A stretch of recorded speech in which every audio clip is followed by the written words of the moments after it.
Por el momento, ahora ya el Congreso dio la victoria de Biden en las elecciones que todo se había armado en base a lo que Trump decía como presidente al mando, había dicho que enumeradas veces que estaba bajo un régimen de fraude, siendo robado en las elecciones y por eso se desató semejante despiole y que llevó a estos actos de violencia que todo el mundo pudo ver a través de los medios de televisión. Mm, Ahí podemos ver en las imágenes cómo fueron exactamente. ingresando al Capitolio mismo, un lugar que lo decíamos ayer en Radio Victoria, hacía 245 años que tenemos la democracia en los Estados Unidos y nunca había pasado históricamente algo como esto. Por lo tanto, se tuvieron que evacuar los senadores. Ahí podemos ver en Claro. las imágenes Congreso, dado que la barricada que había formado en su momento cerca del mediodía ayer en la capital de los Estados Unidos, en Washington, D.C., donde se encuentra el Capitolio famoso, tuvo que ceder ante tantos manifestantes que habían llegado de forma no pacífica, como se había dicho y como también lo había dicho Trump en sus twitters. Bien, por lo tanto, todo terminó como en la violencia, en ese asalto, se describió como terrorismo doméstico a este ataque, insurrección, hasta se llamó golpe de Estado fallido, por supuesto, Mm. pero también se llamó así por parte del gobernador de Nueva York, Cuomo. Ignacio, vos estás en Nueva York, digo, en otro extremo de Estados Ujú. Unidos, y lo que me interesa saber es, para poder entender, porque muchos intentaron decir, bueno, este es un grupo reducido, no responde a los intereses de la gran mayoría de los republicanos. ¿Qué es lo que se comenta por fuera? Digo, también se habla de una separación bien marcada, o una grieta entre republicanos y demócratas. ¿Cómo se vive, más allá de estos incidentes, estos hechos o estos días posteriores a las elecciones en los Estados Unidos? Bueno, primero para remarcar, históricamente nunca existió una grieta en sí entre ambos partidos. Lo que sí existieron fueron discusiones, pero si uno iba a un acto político a presenciarlo, podía estar uno al lado del otro entre ambos, por decirlo, partidarios, simpatizantes, y no llegaba a más que una discusión verbal. De todas maneras, hay como una irrupción dentro del gobierno de Trump desde que inició su gobierno que llevó a encrudecer los ánimos y ahora mismo hay una grieta precisamente entre los mismos partidos del mismo partido republicano. Hoy en día Trump se ve alejado de incluso el vicepresidente de la nación, Pence, que era el que lo estaba apoyando hasta el último día, y con los hechos de ayer, obviamente, que tuvo que salir a decir que, bueno, quedaba definitivamente solo y apartado. Tal vez Trump se la juega, por así decirlo, una ficha a tomar un mandato dentro de 4 años, pero veremos. Hoy se dictaminó el Congreso que es el fin de la era y del mandato. Hay que esperar estos 13 días de transición que faltan todavía. Sí.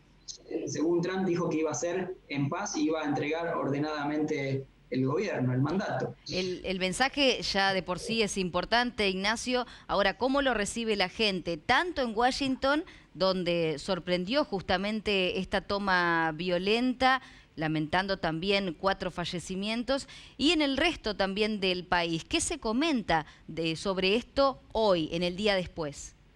Sí, bueno, Danisa, mira, para reflejarte la situación, hoy el estadounidense medio, si caminás por las calles de cualquier ciudad, se ve ciertamente indignado. Claro. Esa es la sensación básica que conforma a un gran número de gente. Hay un solo núcleo que apoya de forma extremista, diría, y que es lo que se fue viendo en la manifestación y cómo terminó ayer, donde terminaron escalando muros para acceder a esos pequeños balcones de los descansos de las escaleras y lograr romper ventanas y vandalizar el Congreso hasta, bueno, llevar a verse de alguna forma como propiedad y como poder, que era lo que quería implementar Trump, tomar su imagen como una especie de Dios. Pero bueno, hay poca gente que está en ese lado extremista. El resto de la gente, por así decirlo, hay cierta rechazo a lo que pasó y no lo podían creer. De hecho, así es como yo puedo llegar a imaginar que no hubo una zona liberada en sí para semejante manifestación, sino que lo que hubo fue una sorpresa, porque nunca en su historia habían estado con este tipo de situaciones, reflejada al máximo en Argentina como lo que puede asemejarse a lo que pasó en 2018. Bien, como Bien, una especie de... Sí. no, iba a decir que lo cierto es que ahora restan pocos días para que asuma un nuevo presidente. Expectativas hay respecto de qué manera va a ser, porque bueno, justamente la situación entre la pandemia y fundamentalmente estos hechos que se han dado, no sé si dan las garantías para poder realizarla como estaba prevista. Tampoco incluso se sabe si Trump efectivamente podría llegar a estar presente.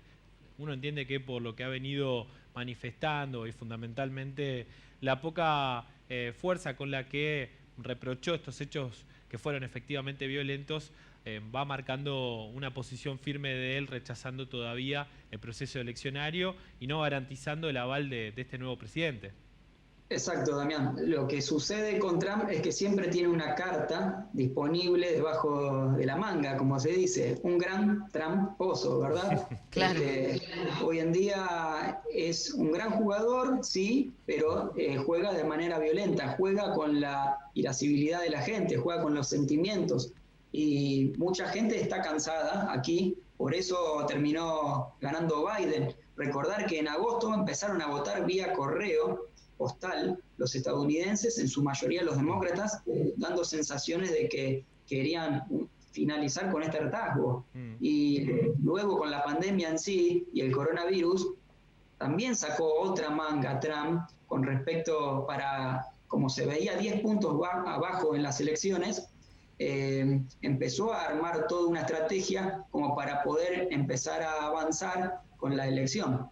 En definitiva, todas las estratagemas que trató de usar terminaron por darle la mano en contra. La democracia actuó y va a seguir actuando, y hoy en día es lo que quiere demostrar este país que se da como el de las mayores libertades. Ignacio, lo mencionaba, te cambio un poquito de tema, tiene que ver con la situación de pandemia en Estados Unidos y fundamentalmente qué información tenés respecto del avance de la vacunación también allí. Entiendo que se está haciendo de manera gratuita, al menos para un sector de la población. ¿Qué es lo que sabés, o al menos en Nueva York? Para más o menos, claro, darle una idea con respecto a la ciudad de Nueva York, hoy en día se estaba instalando el alcalde de la ciudad, que es Di Blasio se llama, 245 nuevos sitios de vacunación. Ya se sobrepasó a la población con respecto a la primera dosis de los esenciales, bien, aquellos médicos, enfermeros y personas que estaban en inmediato contacto con aquellas personas que tienen el virus, ya fueron vacunadas e incluso ya arrancaron con la segunda etapa.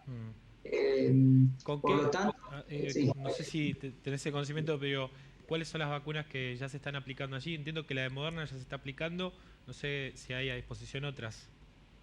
Bien, claro, Pfizer fue la primera que empezó a ser vacunada la gente, por supuesto, que Moderna llegó con unas semanas después, pero todavía a nivel nacional hay como la falta de vacunas. Se exige por parte de todos los estados, dado que son independientes, ciertas posibilidades y mayor acceso a estas vacunas. En eso está en parte el acuerdo nacional con el Estado Nacional para tratar de llegar a toda una población gigantesca.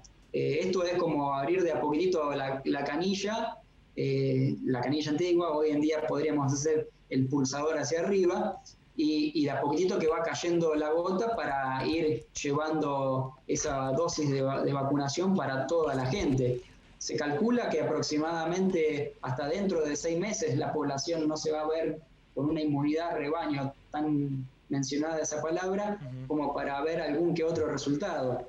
Hay apuestas, yo diría, bastante consideradas en el sentido de que pueden llegar a verse un poco como, a ver, una obsesiva, si se quiere, con todo lo que implica colocarse la vacuna y bueno, vamos a ver cómo se da la situación. Es muy difícil llevarle a tanta gente esta vacuna que todavía no se ve en gran producción.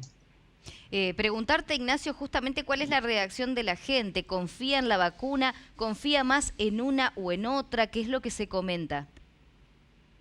Bueno, en base a la confianza con respecto en sí a la vacunación, hay un gran porcentaje, de un 40% de los neoyorquinos latinos que están en contra de esta vacuna o de cualquier otra. Por lo tanto, ahí tiene que trabajar en una campaña de salud junto con el gobierno para tratar de llevar y concientizar a la gente para que si hay alguna persona que no se quiera contagiar, no suceda que entre dentro de digamos que entre dentro del rebaño. Es difícil tratar de meterse en la mente de la gente porque cada uno en este país sobre todo tiene las libertades de hacer lo que uno trate y desee, pero bueno, se trata de convencer a la gente que es por un bien común.